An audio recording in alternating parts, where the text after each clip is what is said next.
भगवत गीता अध्याय 1 अर्जुन विषाद योग। गीता की शुरुआत ज्ञान से नहीं होती, एक प्रश्न से होती है। जब सही और अपने आमने सामने खड़े हों और निर्णय लेना ही सबसे बड़ा युद्ध बन जाए। कुरुक्षेत्र केवल एक ऐतिहासिक युद्ध भूमि नहीं है, वह हर उस मन की स्थिति है जहाँ कर्तव्य और करुणा टकराते हैं, जहाँ भावनाएं तर्क बन जाती हैं और जहाँ एक शक्तिशाली मनुष्य भी भीतर से टूट जाता है। आज भी हर मनुष्य के जीवन में एक कुरुक्षेत्र आता है जहाँ चुप रहना आसान होता है और सही के लिए खड़ा होना सबसे कठिन। भगवत गीता उसी क्षण से आरंभ होती है जहाँ मनुष्य उत्तर नहीं, दिशा खोज रहा होता है। धृतराष्ट्र बोले, हे संजय, धर्म भूमि कुरुक्षेत्र में युद्ध की इच्छा से एकत्र होकर मेरे पुत्रों और पांडु पुत्रों ने क्या किया? संजय बोले, हे राजन, पांडवों की सेना को सुव्यवस्थित युद्ध रचना में खड़ा देखकर दुर्योधन अपने गुरु द्रोणाचार्य के पास गए और बोले, आचार्यवर, पांडु पुत्रों की इस विशाल और सुदृढ़ सेना को देखिए, जिसे आपके ही शिष्य धृष्टद्युम्न ने बड़ी कुशलता से सजाया है। उनकी ओर युयुधान, विराट, द्रुपद, धृष्टकेतु, चकितान, काशी नरेश, पुरोजित, कुंतीभोज और शैब्य जैसे पराक्रमी योद्धा हैं।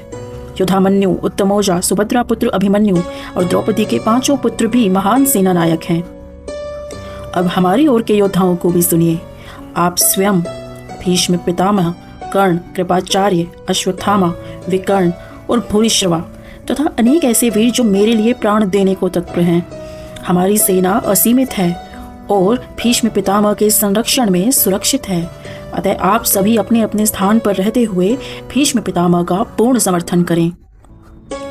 तत्पश्चात कुरुवंश के महावृत्त भीष्म पितामह ने सिंहनाद करते हुए शंख फूका। कौरव पक्ष में शंख, नगाड़े और रणभेरियां एक साथ गूंज उठी। इसके बाद पांडव पक्ष से श्वेत अश्वों से युक्त रथ पर स्थित श्री कृष्ण और अर्जुन ने अपने दिव्य शंख फूके।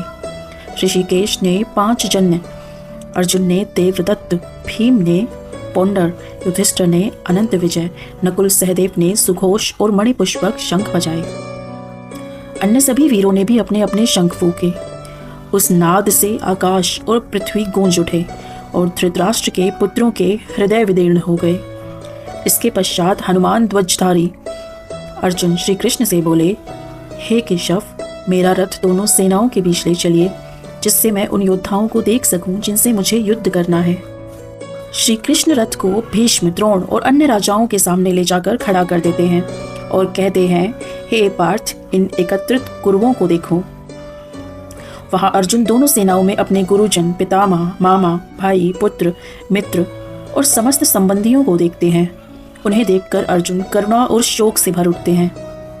अर्जुन बोले, मेरे अंग शिथिल हो रहे हैं, मुख सूख रहा है, शरीर कांप रहा है, मेरा गांडीव हाथ से फिसल रहा है, मन भ्रमित है, मुझे केवल अमंगल के लक्षण दिखाई दे रहे हैं। मैं न विजय चाहता हूँ, न राज्य, न सुख। जिनके लिए राज्य की कामना है वही सब सामने खड़े हों तो ऐसा राज्य व्यर्थ है।